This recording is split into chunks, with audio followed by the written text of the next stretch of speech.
साथ हमारे सहयोगी गौरव सावंत जुड़ रहे हैं और साथ ही लाहौर से वहां के वरिष्ठ पत्रकार ज़ेशान आरिफ जुड़ रहे हैं। पहले ज़ेशान का रुख कर लेते हैं, वहां के हालात को समझ लेते हैं, फौरन रुख कर लेंगे फिर गौरव सावंत का। और हमारे साथ तंजीला मजहर भी जुड़ रही हैं, वरिष्ठ पत्रकार हैं, कराची से ये भी थ्रू हो रही हैं। ज़ेशान, अभी क्या हालात हैं, अभी अपडेट कर दीजिए दर्शकों को। जी बिल्कुल, हालात अभी तक की सूरत हाल के मुताबिक ये है कि कल रात को नवाज शरीफ की तकरीर के बाद पीएमएलएन के सदर जो है शहबाज शरीफ, उनकी आसिफ अली जरदारी पीपल्स पार्टी के चेयरमैन बिलावल भुट्टो जरदारी से लाहौर में एक मीटिंग हुई है। और आज सुबह का ये बताया जा रहा है कि जरदारी साहब की मीटिंग हुई है आज़ाद उम्मीदवार जो जीत के आए हैं उनसे। तो अभी ये गहमा गहमी चल रही है दोनों पार्टियों में कि कुछ लेन देन करके हुकूमत जो है वो एक साथ बनाई जाए, जिस तरह इससे पहले पीडीएम की हुकूमत चल रही थी। और नवाज शरीफ की कल की तकरीर के बाद उन पर यह भी तनकीद की जा रही है कि नवाज शरीफ ने ज्यादा सीटें ना होने के बावजूद, सिंगल मेजर पार्टी ना होने के बावजूद भी वो तकरीर की, और जो कि उनको नहीं करनी चाहिए थी।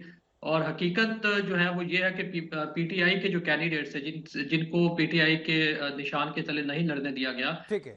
वो इस टाइम जो है वो लीड में है। और जैसा कि आपने बताया कि अगर पीटीआई से उसका निशान ना लिया जाता तो पीटीआई इस टाइम ये कहा जा रहा था कि हो सकता है वो क्लीन स्वीप कर जाते, 180 प्लस सीटों तक भी जा सकते थे। लेकिन उन्होंने जैसा कि मुकाबला किया, और अभी भी उनकी तरफ से ये क्लेम किया जा रहा है कि अभी 50 के लगभग सीटें जो हमारी हैं उन पर हम अदालतों में ठीक है, जाएंगे, जल्दी जल्दी अपडेट ले लेते हैं सभी से। तंजीला भी जुड़ी हुई है। तंजीला, अगर मान लीजिए कि भुट्टो की पार्टी और नवाज शरीफ की पार्टी यानी पीपीपी और पीएमएलएन मिल भी जाते हैं तब भी ये बहुमत का आंकड़ा छू नहीं पाते हैं, तो और किसको साथ में लेकर आएंगे? क्या जोड़ तोड़ होगी? किस तरह से सिनेरियो आप देखते हैं? एमक्यूएम के पास भी काफी बड़ी तादाद में नशिस्तें हैं, फिर कुछ आजाद उम्मीदवार भी हैं, काफ लीग की भी नशिस्त है। तो मेरा ख्याल है कि जो पीडीएम का फॉर्मूला था, जो पीडीएम की गवर्नमेंट में एक नंबर गेम हमें नजर आ रही थी, तकरीबन वही नंबर गेम बनेगी।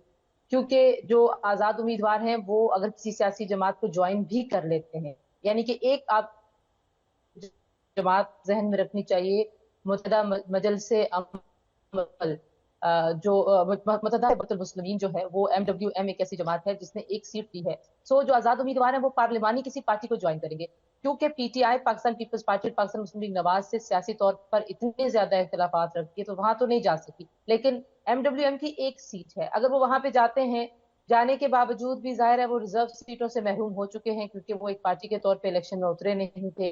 उनका नंबर गेम किसी भी तरह से पूरा नहीं होता, चाहे वो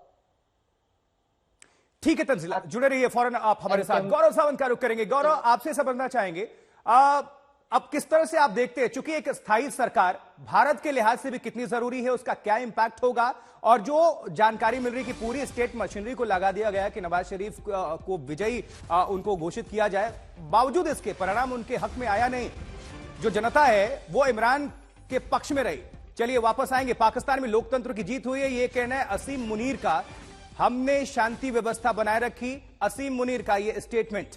इसी बीच तो लगातार उथल पुथल के बीच जेल में इमरान से मिल सकती है पीटीआई, ये जानकारी मिल रही है, और पाकिस्तान की जनता की ये जीत हुई असीम मुनीर के मुताबिक। चलिए गौरव सावंत का रुख करेंगे। गौरव, इसका इंपैक्ट कैसे देखते हैं आप? ये जो उथल पुथल है, पूरी स्टेट मशीनरी, और कहते हैं कि सेना का जिस पर हाथ हो उसकी जीत होती है।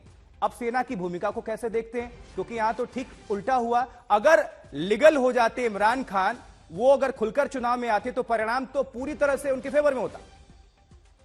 जमीनी स्थिति यह है कि इमरान खान जीत कर भी हार गए और पाकिस्तान की सेना अल्टीमेटली जीत गई। ये पाकिस्तान की जमीनी स्थिति है। पाकिस्तान की सेना इस समय जज, जूरी, एग्जीक्यूशनर सब वही बनेंगे, क्योंकि इमरान खान के इंडिपेंडेंट्स जीते हैं। वो पाकिस्तान तहरीक इंसाफ पार्टी के टिकट पर या उनके सिंबल पर, बल्ले के सिंबल पर नहीं जीते हैं। उनको तोड़कर अगर पाकिस्तान की सेना चाहेगी तो मियां नवाज शरीफ के साथ या बिलावल भुट्टो जरदारी या जुल्फिकार अली या फिर आसिफ अली जरदारी के साथ उनको मिला दिया जाएगा।